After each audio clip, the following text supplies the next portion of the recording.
Hey, this is Professor Ken. I'm here in Miami Beach at CosmoProf, and I'm checking out all the fantastic international products that want to come in to the US and be on a retail shelf. Now, as I'm having some of these discussions, what I'm seeing is that they really have a desire to be here, but they lack some of the understanding of the US market. And I've launched a few beauty brands from other countries into the US. It's not a difficult task. It can be done. Obviously, there are many brands that already do it. So, what are some of the things that you could think about as you're trying to launch a beauty brand into the US? You know, the first thing I always think about is your target market, okay?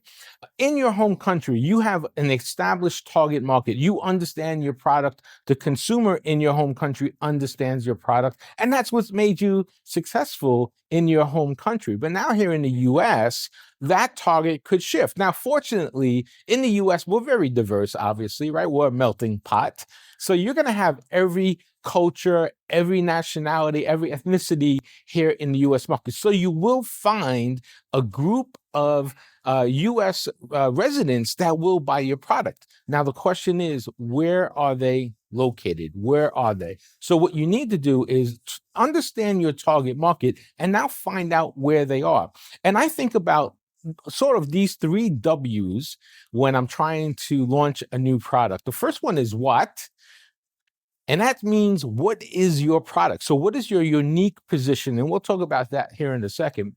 The second thing is why. So why would someone buy your product? And the third thing is who, which we're talking about now. Who will buy your product? So you have to have the key understanding of who that marketplace is. Now, when we think about that, you know, the US is quite extensive. You know, from coast to coast, we have 330 million people. So not all 330 million people are going to buy your product. So what does that target look like?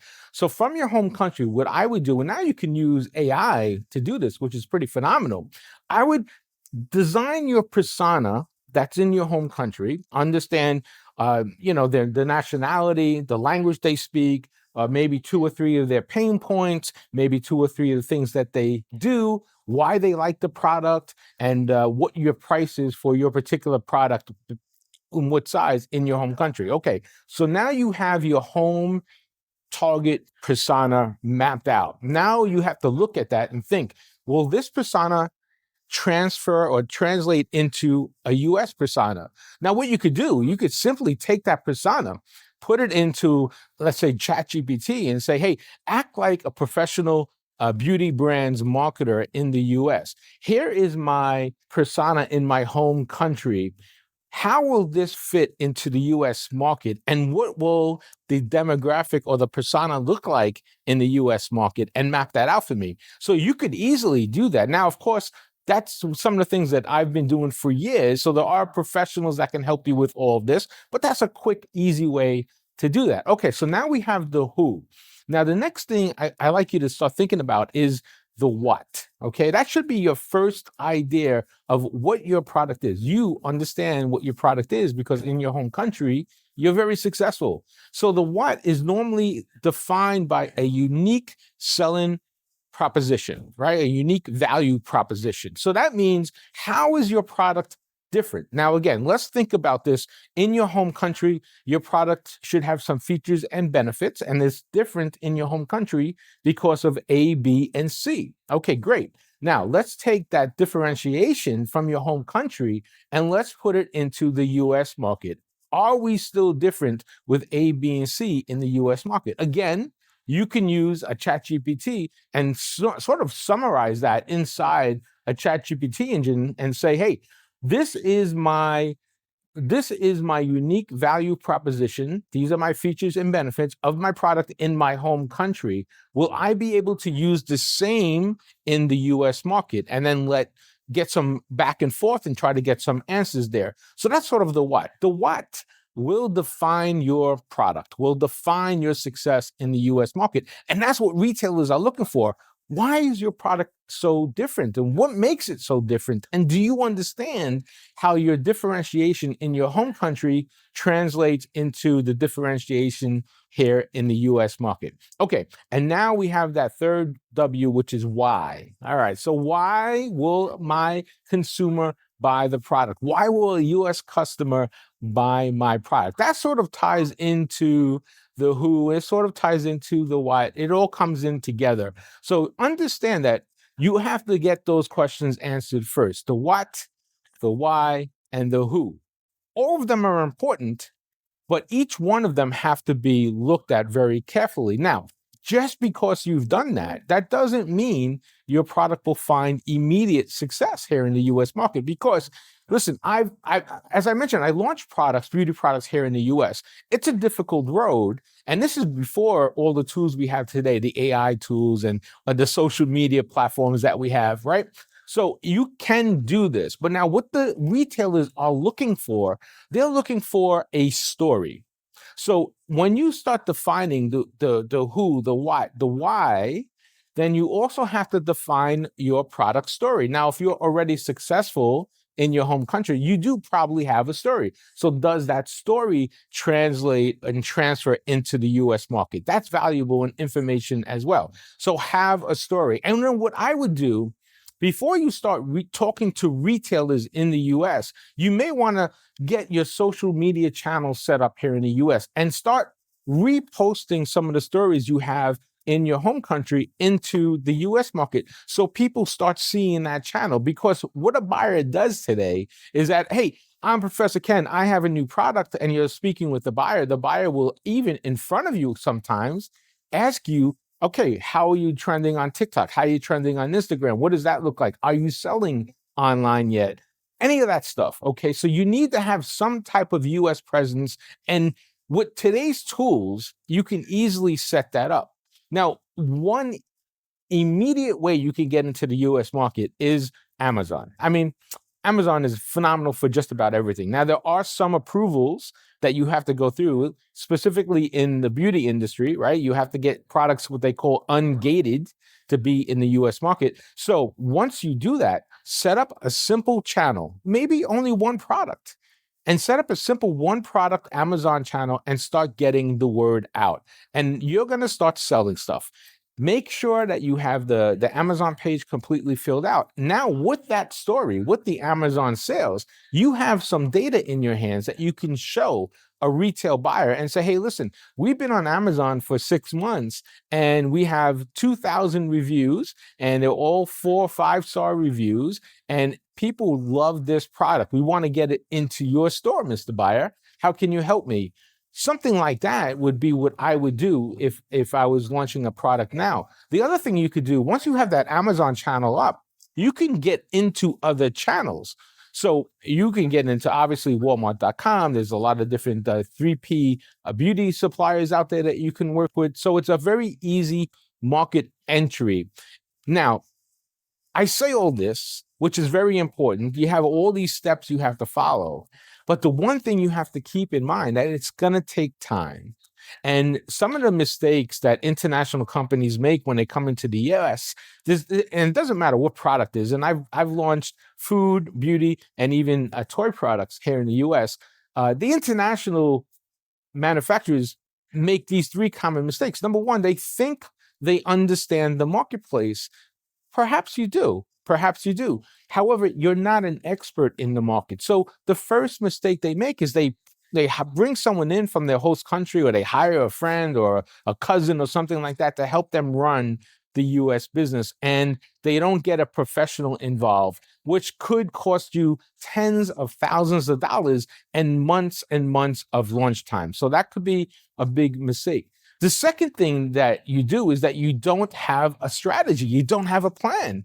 Now, if your product's successful in a home country, that is great. And we want to see that in the US, but you have to have a plan for the US. That's where the what, the who, and the why come into play. So you have to have a strategy especially if you want to sell on retail. The retailer is going to ask you, what is your marketing strategy? So you have to have some pre-strategy, some during strategy, and then unfortunately, we have to have a post strategy here in the US, which means what's your exit plan? If your product doesn't sell well, what are you going to do for me to help me get it off the shelf? That's going to be really important. So that's that second mistake that most new product manufacturers may come into the US. They don't have some type of a strategy or a plan, and that includes pre, during, and post.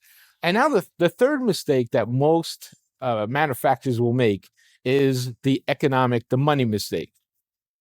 It's not that hard to get into the US market. I mean, it's difficult, but you can do it. And I've been successful in doing it for many products. And there are several hundreds of products that come into the US all the time. Now, keep in mind, the failure rate for new products here in the US is 94%. Okay. So it takes a lot of time to build up that success. Now, it's sort of condensed right now because of the magic of all the online tools we have. So you can have an overnight sensation. That does happen, but it doesn't happen often. So what you need to do is understand that it's going to take some time.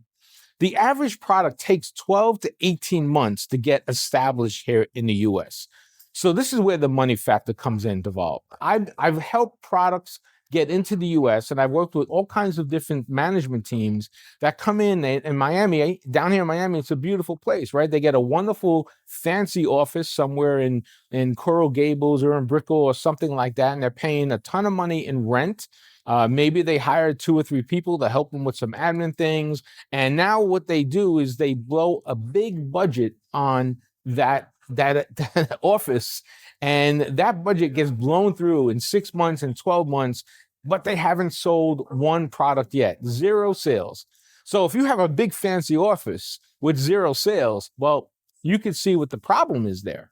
So what I would suggest is understand, if you're budgeting, if you have $1 to put into the US market, make sure that you're stretching that dollar over 18 months, because you probably will not start seeing success until month 6, 9, or 12. And then it takes another 3 to 6 months to get on the retail shelf and start circulating. So that's really important. Now, the 3 things that the international manufacturers, 3 mistakes that most of them are making is, number 1, they don't hire a professional, which could cost you not only months of product launch, but also tens of thousands of dollars. Number 2 is that they don't have a strategy. And I'm talking about a pre, during, and post strategy, all of the above. And number 3, they don't estimate how long it's going to take to get into the US market. So they don't have enough funding. And nothing could be more painful than having a beautiful office with 0 sales and no money. That's a problem.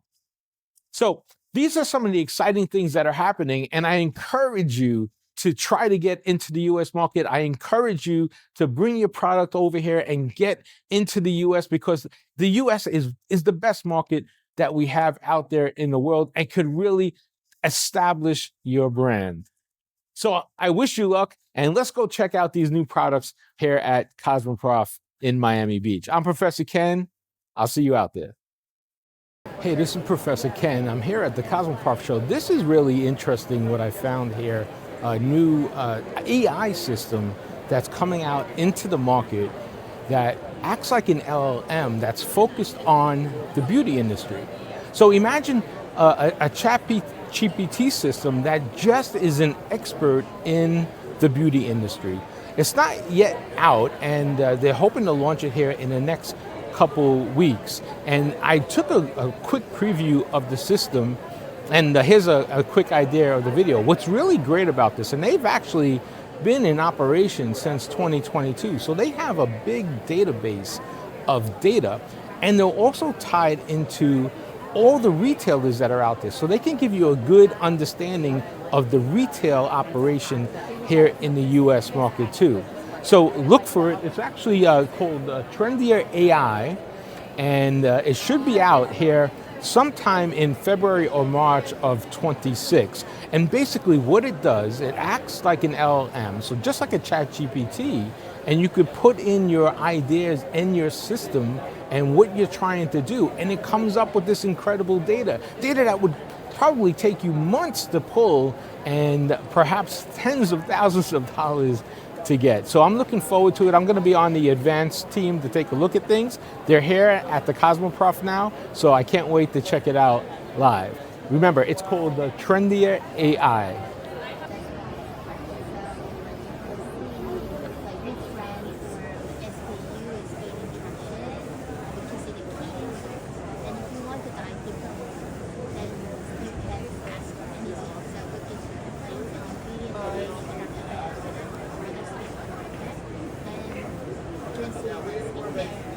When you come here, you expect to see international brands from all over the world be here exhibiting their products, trying to get into the US market. Now, what's really great is and refreshing is to see Walmart marketplace here. Now, why is that important? Because I believe to get into the US market today, you have a real strong shot of getting online first before you can get in the retail. And sometimes you could build a business, a strong business, just online. So with these 3Ps and your 1P website, you could build a very successful brand. So I think it's great that Walmart Marketplace is trying to get the word out and trying to educate brands and let them know, hey, we're here. You know, we know there's other people out there, but we're also here. And Walmart online has grown 15% quarter after quarter after quarter. It's just amazing what they've been doing. So they're actually giving the big guy a run for its money. Now, I would suggest you check it out. And I think to apply, you have to have some understanding of your business and you have to go online and apply. And there is a light approval process. So they're actually gating some things. So you have to make sure you take a look at that. But check out Walmart Marketplace and see if you can get your product on there. And if you're not in there now, try to get in there as soon as you can.